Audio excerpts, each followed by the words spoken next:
We are back on our planet where there's not really much gravity at all, and there's no air resistance, and there's no friction. It's a wonderful place to do physics. And two more terms for you to analyze what's going on. We've got displacement, which you should be very familiar with, and we're going to measure the displacement from the equilibrium point if there was no stretching or compressing in the spring. And the amplitude will be the max displacement. So right now, this box is at the amplitude. It's compressed, and I'm going to let's let this thing go. Oh, it's a slower moving mass spring system, and let's just pause it right about. I don't know. Let's pause it there. So the displacement in this system would be that. I could measure it just fine.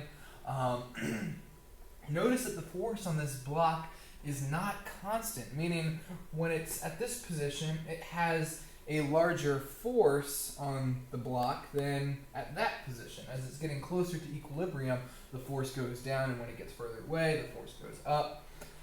And this is described by Hooke's law.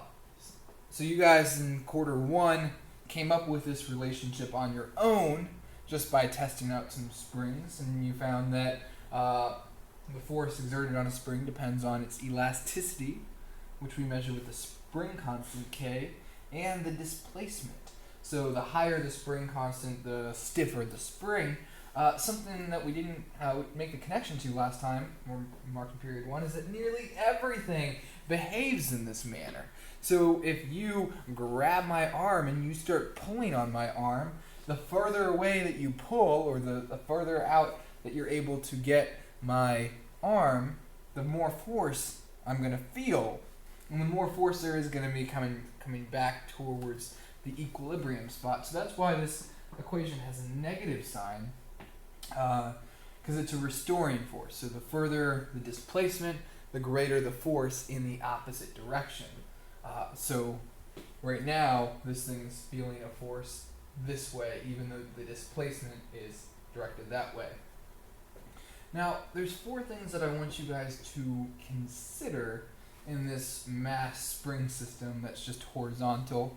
And notice again, gravity's turned off, so I'm really only considering, if I draw a free body diagram of the block, there's only the spring force.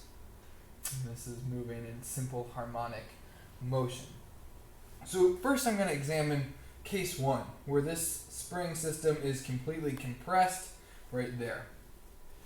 The displacement I could describe as the negative amplitude. So negative being this direction, positive being that direction. I just defined that. It's kind of arbitrary. So this is the max displacement. That we know that to be the amplitude. Here, the force is a maximum, and it's going in the positive direction. The spring is pushing out that way.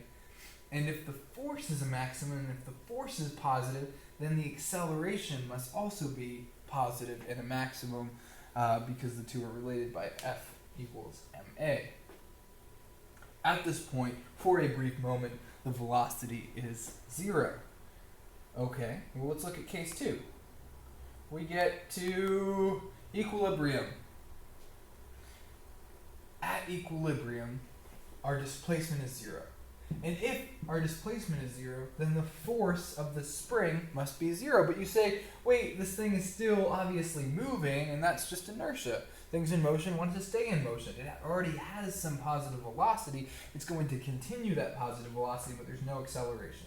So at this point, our velocity is a positive maximum, because once you pass this, the block is going to feel a force in the opposite direction, slowing it down. All right.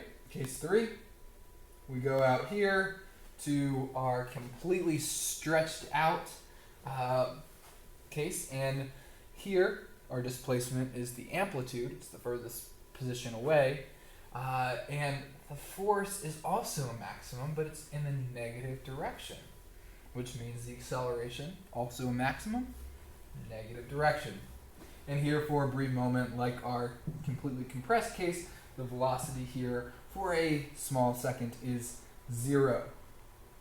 And then Final case, we get back to equilibrium, but now we're heading this way. So the only difference between these two is that the velocity is now negative, and it's still at maximum at that point. So that's our mass spring system in the x or horizontal direction with no other forces influencing this system.